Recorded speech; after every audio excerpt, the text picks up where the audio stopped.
The competition is on for the OECD top job, and we are joined by Anna Diamantopoulou, who is a great candidate. She's also, by the way, a former European Union commissioner. She's joining us on the phone. And Anna, you're in the running for this, and I guess the obvious question is, what do you bring to the table? How can you make the OECD still relevant?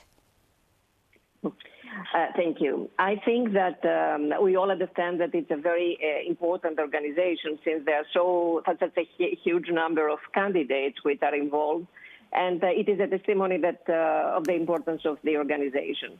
Now, after the pandemic, OECD has to play a very important role at the global level and at the national level. What I believe it is very important for it is that OECD has to spread its standards to 2.5 more billion people in the next 5 years.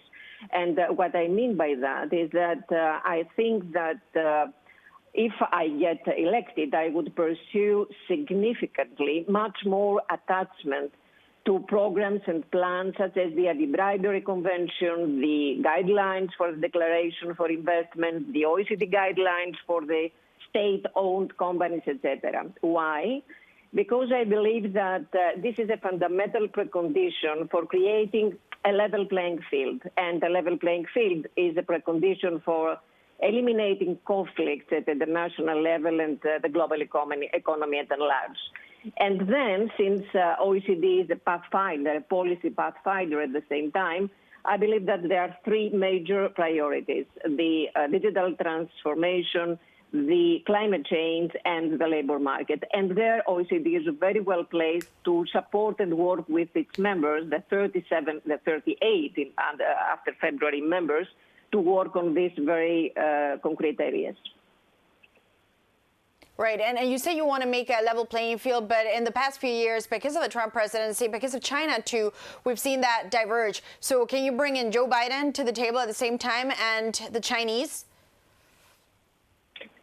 I think this is one of the biggest challenges, and we have what we saw the last month, this comprehensive agreement on investment between the European Union and China, is a positive step forward. And it is the first time after many years and many rounds of negotiations that China has committed to a greater level of market access for the European investors. It is important because now European business, it's a boost for the European businesses because they now can enter in better conditions one of the world's biggest and fastest growing markets. But we have been saying that China should respect the rules-based fair trade and norms. This is a step, but it is a preliminary one.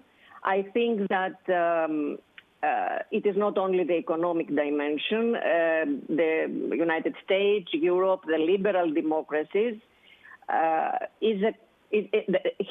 a better way to cooperate between them. It is not just trade or investment. Their values, it is democracy, etc. So I believe that there will be a diplomatic priority for this unity of the liberal world towards China. And what I mean by that is that liberal democracies should reach a consensus as regards their behavior toward China. And I believe that also Joe Biden's election will be very much contribute to this. And yes, I believe that during the next year, Joe Biden, the United States, Europe, liberal democracies across the world can work particularly on issues on digital transformation and digital agreements on taxation, on data flows, which is very important, and on climate change. And yes, I'm quite optimistic that the United States will play a different role now. And the United States to play a different role, and perhaps we all can agree that that is a global expectation. But again, to go back on China, it is interesting that you're saying it's not just about the trade, it's the values, but we have seen China crack down on Hong Kong. So can you have a relationship that works on the economics and also in the politics? Because I guess that's what the OECD tries to bridge. It looks very tricky from the outside. That's true. We cannot pretend that we can try to have China as a member of OECD or of the liberal community. But I think that it is important that we continue to work with China So I believe that it is very important if we manage to China to adhere to standards of OECD. That's why I refer to this particular standards. And it will be important for the liberal world. So, okay, we know that there are big problems. We know that with China, we have to have a common attitude and common behavior toward China. But on the other side, we have to work with China on particular areas with a timetable. Right, and just very briefly, if you look at Angel Gurria, the head of the OECD so far and the person you're trying to succeed, he's always been very vocal about the need for expansive monetary policy and fiscal policy in Europe. Is that the path that you would take on, meaning the ECB still needs to intervene in markets, that we still need to see governments spend money because of coronavirus? I agree. I mean, the European governments have spent a lot of money in order to support business, firms, and jobs. And this is the reason that the economic life is still alive and it can rebound. And I believe that in the future, what we have to do at the European level, it is first to continue support jobs and firms up to when we reach a normal a level of normality.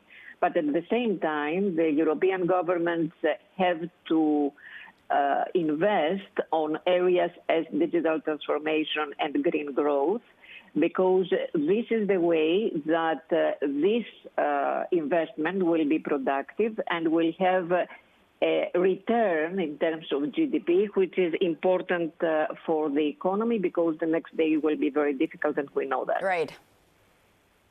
And we know 2021 is going to be definitely a difficult year. So, Anna, thank you so much for your time. That was Anna Diamantopoulou, who is a great candidate to take that top job at the OECD. Thanks so much for joining us again on the phone.